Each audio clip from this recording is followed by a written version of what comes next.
serving the Republic of the Philippines for more than 75 years.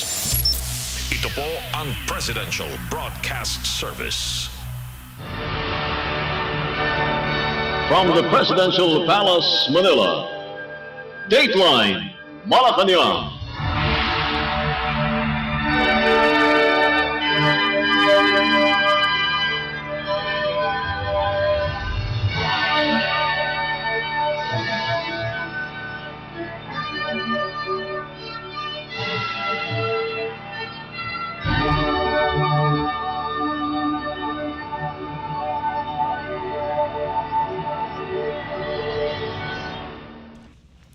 Good day, this is Dateline Malacañang.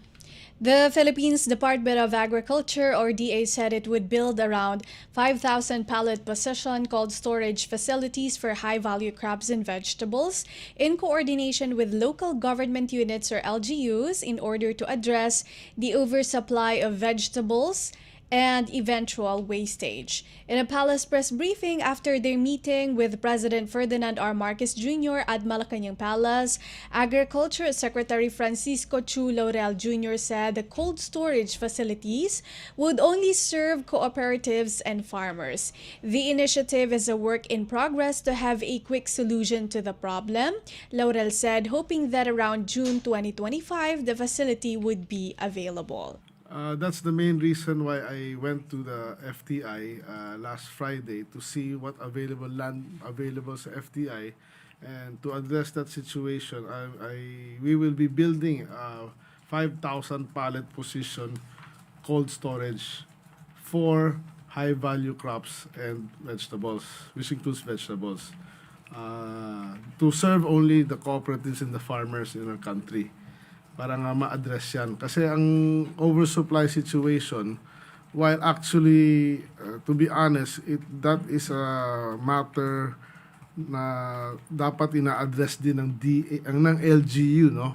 Because na-devolve na nga ang mga agricultural workers to the LGUs. So dapat sila nagpa-planning yan ng production nila and ano. But of course, the national government, like the DA, should coordinate and plan with them to address this, but that's a work in progress that we will do. But in order to have a quick solution to this problem, hopefully after 13 or 14 months, latest June next year, nandiyan na yung facility to address that. Meanwhile, Secretary Laurel discussed in a nutshell its three-year plan for a bountiful new Philippines, which the agency presented to the President.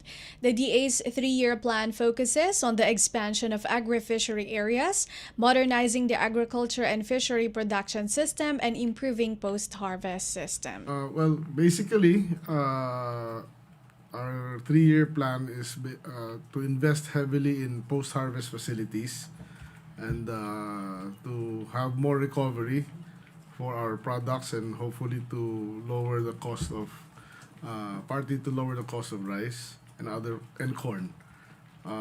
Besides that, we have a big digitalization move in order to get more accurate production data from for our production, no? As you know, we need real production data in order to be able to manage the food supply of the country effectively. Besides that, we have a lot of infrastructures to be built, no, like ports, agro-industrial ports, cold storage facilities to address the vegetable issues that come from time to time from overproduction. We also have a very big move on the logistics, no?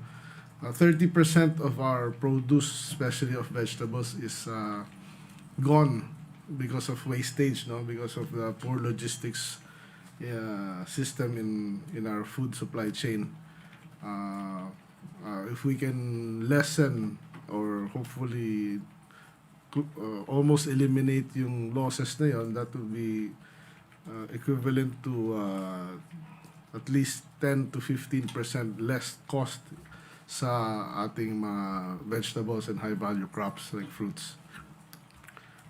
Besides that, We intend to reorganize DA nga din to be less regulatory, but still effective supposedly in regulations and food safety, but more developmental, no? We have to produce more. We have to produce more of everything to address the needs of our ever-increasing population. That is Philippine Department of Agriculture Secretary Francisco Chu Laurel Jr. Dateline Malacañang.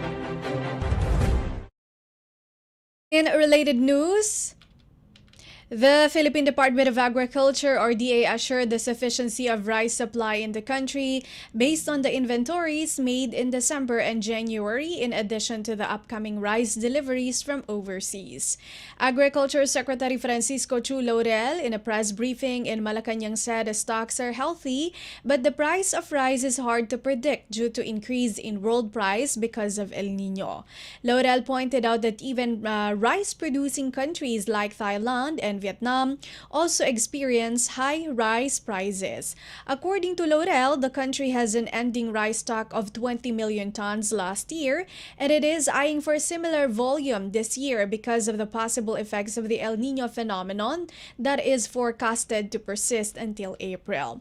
As to the status of the Philippines' 5-year rice agreement with Vietnam, Laurel said they already have a working draft for a Memorandum of Agreement or MOA, hoping that both countries could sign it during President Marcos's trip to Vietnam later this month. Among the salient points of the agreement include providing guarantees to the Philippines of rice supply even during calamity situation. Also, according to the DA chief, the government has to invest more in farm-to-market roads and irrigation facilities to ensure agricultural product availability at affordable prices. In terms of irrigation system, the government has to invest 1.2 trillion pesos to fully irrigate the country's 1.2 million hectares of unirrigated land, he said, noting accomplishing it could boost the government's rice self-sufficiency goal. Dateline Malacañang. The Philippines Department of Foreign Affairs or DFA reiterated that Philippine President Ferdinand R. Marcos Jr.'s congratulatory message to President-elect Lai Ching-te was his way of thanking Taiwan for hosting the nearly 200,000 overseas Filipino workers or OFWs. In an ex-post, the Philippine President congratulated Lai on his election, saying he looks forward to close collaboration, strengthening mutual interests, fostering peace, and ensuring prosperity for our peoples in the years ahead. In a statement, the DFA said that the message of President Marcos congratulating the new Taiwan president was his way of thanking them for hosting the Philippines OFWs and holding a successful democratic process. The DFA earlier reaffirmed the principles contained in the joint communique of the government of the Republic of the Philippines and the government of the People's Republic of China, signed by President Ferdinand E. Marcos and Premier Zhou Enlai on June 9, 1975. The Philippines is committed to its One China policy, or rather, the Philippines is committed to its One China policy. The joint communique states that the two governments agree to settle all disputes by peaceful means without resorting to the use or threat of force. Under the One China principle, the Philippines recognizes the People's Republic of China as the sole Chinese government. Dateline Malacañang. Philippine President Ferdinand R. Marcos Jr. received the credentials of new Brazilian Ambassador Gilberto Fonseca Guimaraes de Mura in a ceremony at Malacañang Palace. During the presentation of credentials, the President welcomed the new Brazilian ambassador and expressed his intentions to expand the bilateral relations between the Philippines and Brazil. The chief executive noted that since diplomatic relations between the two countries were established in 1946, Brazil has become one of the country's partners in technical cooperation, agriculture, trade and investment, defense, and environmental protection. President Marcos Jr. also expressed his support for Brazil's hosting of the 30th session of the Conference of the Parties, or COP30, to the United Nations Framework Convention on Climate Change, or UNFCCC, in 2025. The Philippine president said that Brazil is a powerful voice in marshalling collective action towards the protection of the environment and addressing the effects of climate change.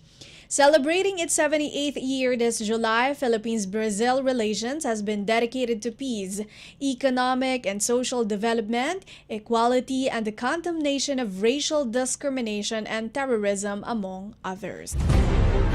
Dateline Malacañang.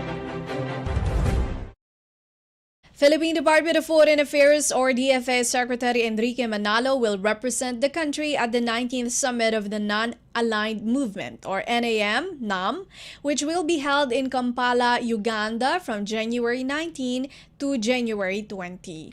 In his pre-departure statement, Secretary Manalo said he will convey the Philippines' solidarity with developing countries on key issues such as climate change and sustainable development. This will be Manalo's first visit to the African continent as DFA chief. The DFA secretary said that the trip will be a great opportunity for the Philippines to engage with countries from Africa and other regions to boost cooperation and promote shared interests.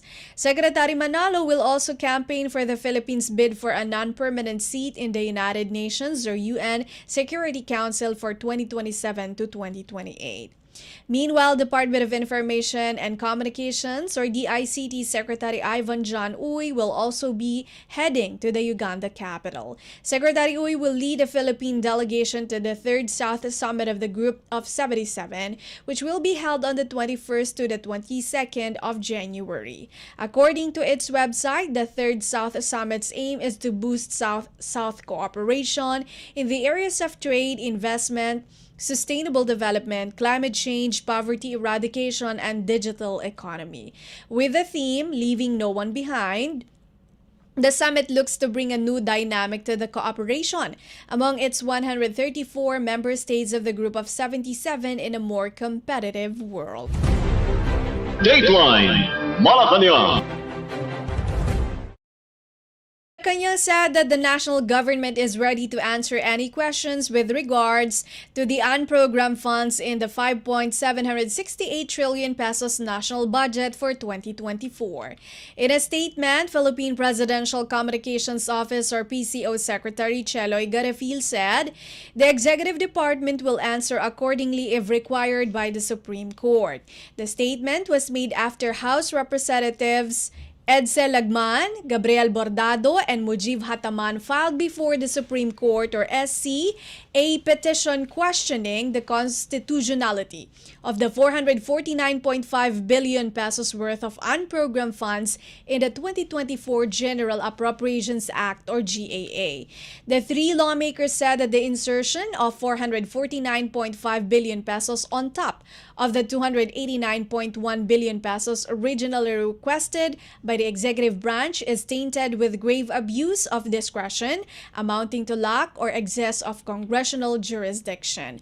Congress has raised the unprogrammed appropriations under the 2024 GAA from the proposed to 281.9 billion pesos to 731.5 billion pesos after the bicameral conference. Lagman, Bordado, and Hataman are asking the SC to issue a temporary restraining order or writ of a preliminary injunction to prevent the release of the unprogrammed funds included in the 2024 national budget. The Department of Budget and Management, or DBM, earlier said that the unprogrammed funds are merely standby appropriations outside the approved government fiscal government. The unprogrammed funds, the DBM said, serve as an important tool for the government to address unforeseen expenditures and prioritize essential programs and projects. Dateline Malacañang. The Philippines Department of National Defense or DND is currently changing their processes in order to further strengthen its defense on operational security and cybersecurity. This was stated by DND Secretary Gilbert Teodoro in a conference entitled Fortifying Cyber Cooperation Towards Digital Security, which was organized by Strat-based ADR Institute and the Embassy of Canada at the Manila Polo Club.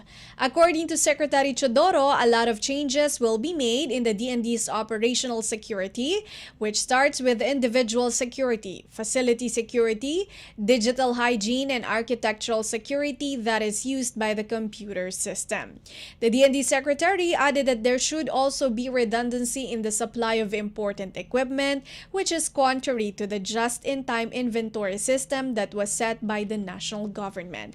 Teodoro said that he hopes like-minded partners like Canada would agree on a long-term cooperation in the implementation of the endeavor. Dateline Malacañang. A commissioned survey by a cybersecurity firm has found that ransomware incidents in the Philippines became more rampant and aggressive in 2023. Fortinet Marketing and Communications for Asia and Australia and New Zealand Vice President Rashiz Pandey said in a media briefing that 56% of the surveyed organizations in the Philippines reported that ransomware attacks surged by at least 2 times in 2023 compared to 2022. The International Data Corporation survey cited that phishing and ransomware were among the most common cyber threats in the country last year. A phishing attack deceives an individual to reveal personal and sensitive information, while ransomware blocks victim to have access to one's personal data unless a ransom is paid. Padney added that the more complex cyber infrastructure nowadays also becomes more vulnerable to cyber threats. Contributing to the increase in cyber attacks globally are the big number of companies doing hybrid work setups, the use of applications, the number of gadgets being used by an individual, and the networks that these gadgets are being connected to such as public Wi-Fis and cafes. He said the global average to detect that a cyber attack has happened is 21 days, and it will take another 12 hours to control the damage, 6 hours to investigate, and another 12 hours to remediate. The executive also stressed the need for organizations to invest in cybersecurity and train their people in detecting cyber attacks. Investing in security operations or SecOps professionals will also help organizations to reverse these cyber threats. Padney said that based on the IDC survey, there is only one SecOps professional for every 195 employees, managing an average of 44 daily alerts. Approximately, each alert takes 11 minutes to address within an 8-hour workday. Dateline Malacañang. Business Conversion and Development Authority or BCDA President and Chief Executive Officer Joshua Bincang said 3 logistics companies are eyeing to make the Philippines as their regional hub in Asia by putting up their facilities at the Clark Freeport and Special Economic Zone. In an interview, Bincang said these companies will be investing more than $1 billion this year to start their operations in the country.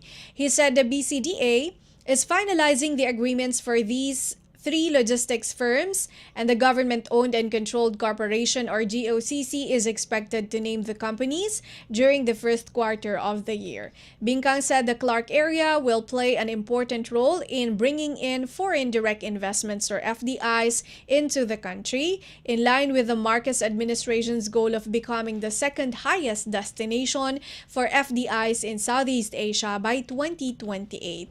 Moreover, Bincang said the new locators are projected to contribute additional revenues of 1 billion pesos annually from lease as well as takeoff and landing fees.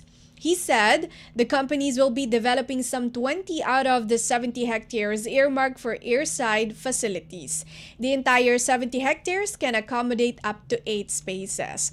Bincang said these logistic firms will be generating 3,000 to 4,000 jobs in Clark. For the past 30 years, the BCDA has contributed a total of 78.34 billion pesos to the Armed Forces of the Philippines or AFP modernization program and the replication of the military facilities.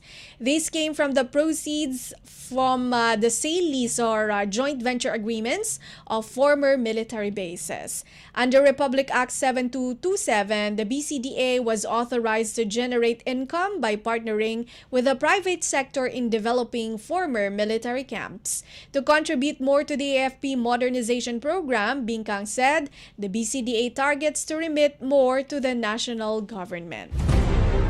Dateline Malacañang. The Philippines and the United Kingdom have signed a Memorandum of Understanding or MOU that outlines the two states' intended defense engagements in the next 5 years, with the maritime domain expected to be among the priorities. The MOU was signed between the Department of National Defense or DND and the UK Ministry of Defense or MOD. Philippine Ambassador Teodoro Locsin Jr. signed for the Philippine side, while the Earl of Minto, Timothy Minto, Minister of State for Defense, signed for the UK side. In a separate statement, the Department of Foreign Affairs said the MOU also seeks to provide a framework for enhancing bilateral cooperation on defense and military education, peacekeeping operations, humanitarian assistance, and disaster relief and research and technology, among others.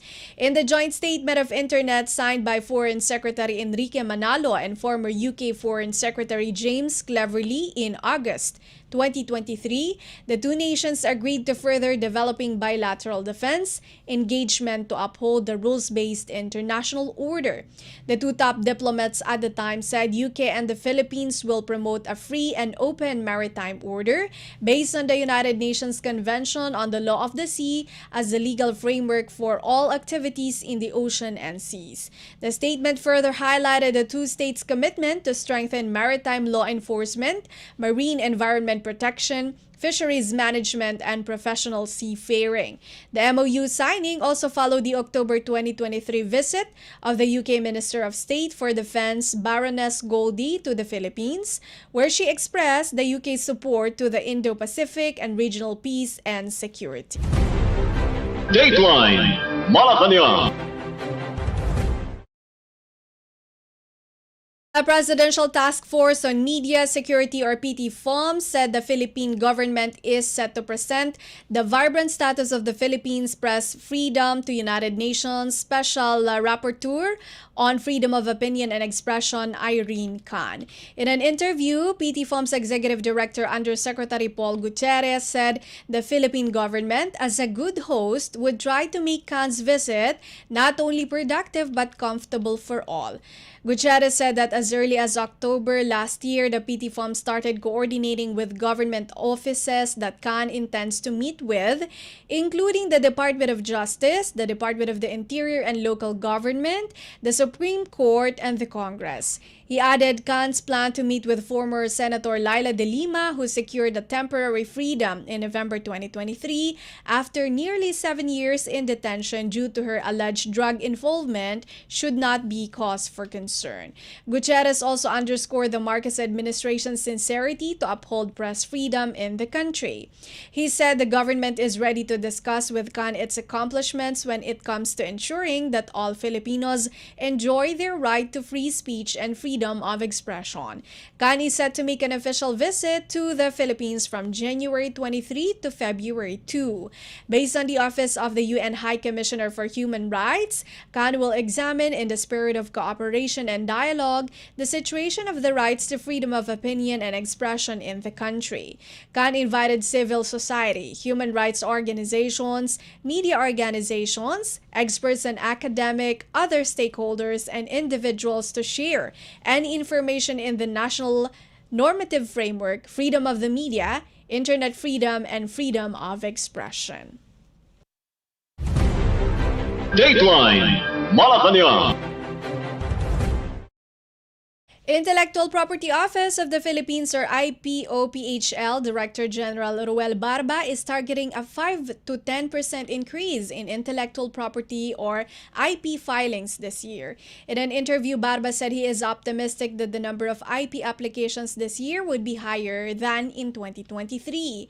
At a press conference last month, the IPOPHL chief reported that IP filings from January to October 2023 grew by nearly 2% to 41,815 from 41,022 in the same period in 2022.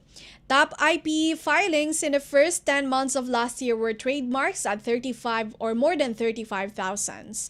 Patents at more than 3,000, utility model at more than 1,500, and industrial design at 1,127.